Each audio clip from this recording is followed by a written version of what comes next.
बिस्मिल्लाहिर्रहमानिर्रहीम। मैं हूँ सज्जाद रज़ा सिंधी और मेरे साथ मेरी मेहमान शख्सियत अल्लामा तालब हुसैन कादरी, जो कि मज़हबी स्कॉलर हैं, किसी तारुफ के मोहताज नहीं हैं। इनसे बात करते हैं।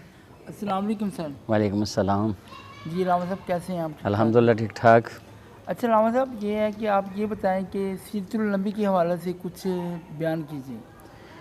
अच्छा, बिस्मिल्लाहिर्रहमानिर्रहीम।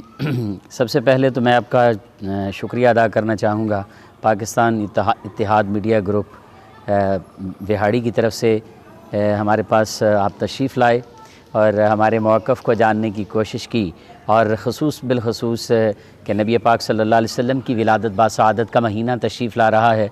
रबीउल अव्वल शरीफ की आमद है और इसमें जाने कायनात तशरीफ़ लाए और ये खुशियों से भरपूर ईमान वालों के लिए। और कुरान कह रहा है लक़द मन्नल्लाहु अलल मुअमिनीन इज़ बअस फ़ीहिम रसूला, और बेशक मैंने ईमान वालों पर एहसान फरमा दिया है कि अपना महबूब इनको अता फरमा दिया।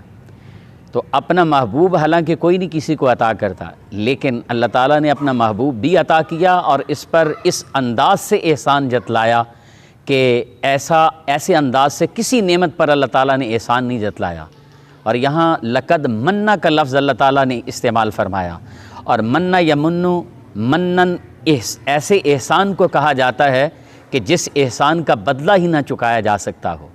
अल्लाह ताला ने ईमान वालों को अपने हबीब सल्लल्लाहु अलैहि वसल्लम की सूरत में इतनी बड़ी नेमत अता फरमाई, फिर उसकी नेमत की कदर हर उम्मती पर लाजिम है।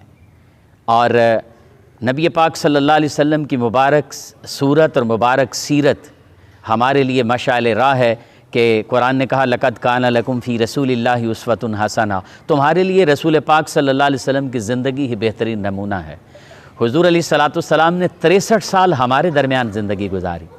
आपका हर लम्हा, आपके शब व रोज़ का एक एक आपकी सात और घड़ी उम्मत के लिए कामिल नमूना की हैसियत से है। और आप सल्लल्लाहु अलैहि वसल्लम ने तमाम मखलूक़ात को आपने हुकूक अता फ़रमाए, न सिर्फ़ अपनी उम्मत को बल्कि तमाम इंसानियत को, और बल्कि हर मखलूक को आपने हुकूक अता फ़रमाए। यहाँ तक कि ग़ुलामों को उस वक़्त बहुत नीचे तसव्वुर किया जाता था और उनकी अहमियत ही बिल्कुल सिफ़र हो चुकी थी उस माशरे के अंदर, और उनको ज़लील तरीन ज़र्रा तसव्वुर किया जाने लगा।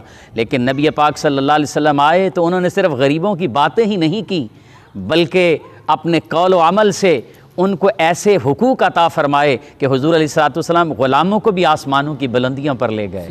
वो पुराने चाक जिनको अकल सी सकती नहीं, इश्क सीता है उन्हें बेसूज़ने तारे रफ़ू।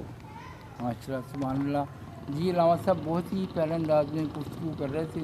जी लामा साहब, थोड़ा सा और बताइएगा, जैसा कि रबीउल अव्वल का महीना शुरू हो गया है, तो इस हवाले से कुछ थोड़ा सा मज़ीद हमें बयान कीजिए। अच्छा, बिस्मिल्लाहिर्रहमानिर्रहीम। बहुत शुक्रिया। ये तो हमारे लिए ईदों की ईद है कि नबी पाक सल्लल्लाहु अलैहि वसल्लम की आमद मुबारक। कुरान कह रहा है कुल बिफ़ज़्लिल्लाहि व बिरहमतिही फ़बिज़ालिका फ़लयफ़रहू, कि ए प्यारे हबीब सल्लल्लाहु अलैहि वसल्लम, आप फरमा दीजिए कि जब तुम्हें अल्लाह का फ़ज़ल और उसकी रहमत मिले तो तुम्हें चाहिए कि उस पर तुम खूब खुशियाँ मनाओ। तो यहाँ फ़लयफ़रहू का लफ्ज़ इस्तेमाल हुआ है कि तुम फ़रहत का इजहार करो, और फ़रहत ये मस्दर है, फ़रह यफ़रहू फ़रहतन। फ़रहत उस मस्दर को कहा जाता है या उस खुशी को कहा जाता है। फ़रहत वो खुशी है कि जिस खुशी के अंदर अगर कोई शख्स घर में लेटा हुआ है तो वो खुशी की वजह से लेटा न रहे, बल्कि खुशी से उठकर वो बैठ जाए, और अगर बैठा हुआ है तो उठ के खड़ा हो जाए उस खुशी में, और उठ के खड़ा हुआ है तो दौड़कर वो बाहर आ जाए और लोगों को बताए कि आओ, आज मुझे अल्लाह ताला की तरफ से इतनी बड़ी नेमत मिली और उस पर मैं खुशी का इजहार कर रहा हूँ, आज आप भी इस खुशी के अंदर शामिल हो जाइए। और आला हज़रत इमाम अहले सुन्नत शाह इमाम अहमद रज़ा मुहद्दिस बरेलवी अलैहि रहमा हदायत बख्शिश शरीफ में इसका ज़िक्र यूँ करते हैं कि हशर तक डालेंगे हम पैदाइश मौला की धूम, हशर तक डालेंगे हम पैदाइश मौला की धूम, मिस्ल फ़ारस नजद के क़लए गिराते जाएंगे और खाक हो जाएं उदुब जल कर, मगर हम तो रज़ा, अरे दम में जब तक दम है ज़िक्र उनका सुनाते जाएंगे। व आखिर दावाना अनिल हम्दुलिल्लाहि रब्बिल आलमीन।